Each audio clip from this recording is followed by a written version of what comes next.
চলে এসেছি কোথায় দেখেন, অনেক দূরে চলে এসেছি, অনেক সৌন্দর্য একটা জায়গাতে আমরা ইনশাল্লাহ চলে এসেছি।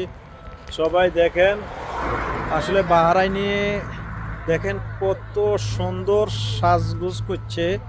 আমাদের বাংলাদেশে কিন্তু এত সুন্দর সাজগোজ আসলে অনেক অনেক জায়গায় করে না, কিন্তু এখানে দেখেন অনেক সুন্দর এরিয়াটা, যা বলার মতো না।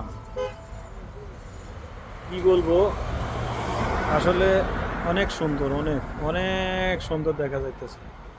দেখেন একদম আমাদের ঘরের মতো, রোডের মধ্যখান হইতে উপরের সাইড নিচের সাইড হইতে সব কিছু সাজাই ফেলছে। দেখেন কত সুন্দর, বাইরের কান্ট্রিগুলা দেখেন, অনেক সৌন্দর্য, অনেক অনেক যা বলার বাইরে, অনেক অনেক সৌন্দর্য, অনেক।